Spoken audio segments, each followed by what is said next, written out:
Students of class 9 अस्सलाम वालेकुम वरहमतुल्लाहि वबरकातुहू। आज आपके प्रॉस्पेरो जो सेकंड है उसका ग्रामेटिकल पार्ट करने का डे है। तो प्यारे बच्चों, जहाँ तक ये लैंग्वेज वर्क का ताल्लुक़ है ये तो आप कर सकते हैं, कुछ भी नहीं करना है। ये जो अल्फाज है, फॉर एग्ज़ाम्पल एक वर्ड है फॉर द पर्पस, किसी मकसद के खातिर, यहाँ क्या आएगा आप किताब से ढूंढ सकते हैं। ये सेक्शन ए में मिल जाएगा, ये सब चीज़ सेक्शन बी में आराम से आप ये आपको करने का काम है, जो मेरे बताने की ज़रूरत नहीं है। फिर दूसरा है एंटोनिम्स, तज़ाद, ठीक है ना बेटा, ज़िद बताना है। आपको मालूम है गुड फॉर्चून, मिस फॉर्चून भी आप कह सकते हो, बैड लक भी कह सकते हो, वगैरह वगैरह। फार, जैसे कि आप जानते हैं फार मनी नियर, फॉर एग्जांपल मैं नोट बेचता हूँ, कोई बात नहीं। इनोसेंट, शरीफ, जैसे कि मैंने यहाँ बनाया है, बना के रखा है, देखें आइए देखें आप यहाँ पर। ये पहला पार्ट है ना एंटोनिम्स। अब देखो जो आसान है उसको मैंने लिखा है, जैसे कि good fortune, miss fortune, for example. Far का नियर, इनोसेंट का सिंफुल भी कह सकते हैं, कल्प्रिट भी कह सकते हैं।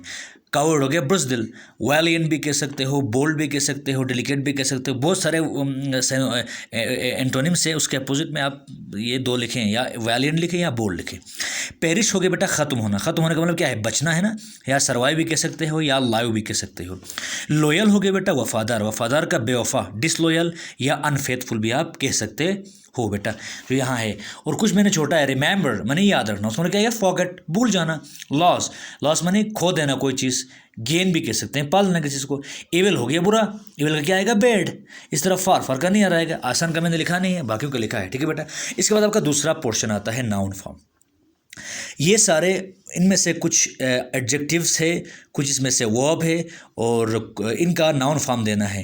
जैसे कि लूज़ है, लॉस का मतलब ज़ाहिर सी बात है आप लूज़र भी कह सकते हैं जो लूज़ करता है, या लूज़ LOSS लॉस भी कह सकते हैं, लॉस भी आएगा इसका नाउन फॉर्म, मैंने यहाँ लिखा है।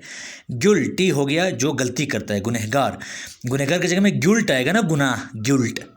रिकॉन्साइल, उसके अंदर रिकॉन्सिलेशन, रिकॉन्साइल कहते हैं बेटा, ये वर्ब है, यानी दो पार्टी से, फॉर एग्जांपल आपस में नज़ात है, लड़ाई झगड़ा है, तो वो दोनों किसी बात को लेकर अमन का मुआयदा करें या एक दूसरे के साथ पीस करें, उसको रिकॉन्सिलेशन बोलते हैं।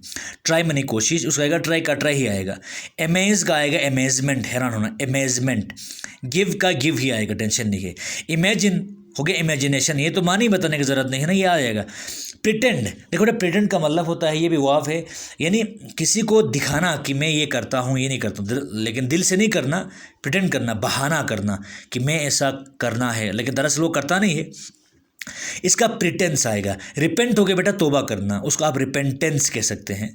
ट्रीट तो आपको पता है, एक ट्रीट तो पार्टी शार्टी को भी कहते हैं, आप देते हैं, लेकिन ट्रीट का मतलब बर्ताव करना भी होता है किसी के साथ, तो ट्रीट का ट्रीटमेंट आएगा, या ट्रीट खुद भी आएगा, टेंशन की बात नहीं, मैंने यहाँ लिखा है देखो फॉर एग्जांपल।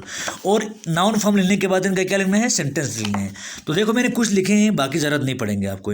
रिकॉन्साइल का लिखा है मैंने, for example the two parties have come to reconciliation, दो पार्टीज जो लड़ाई झगड़ा कर रही थी अब रिकॉन्साइल करने को आ गई।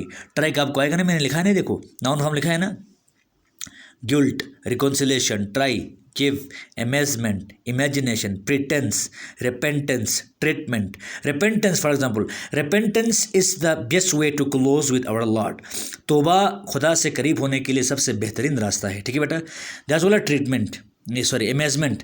When I save him, amazement हो गया ना, बहुत ज़्यादा हैरान होना किसी वाक्य को देखकर, किसी बात को लेकर। तो मैंने कहा when I save him under the bus I got hang in amazement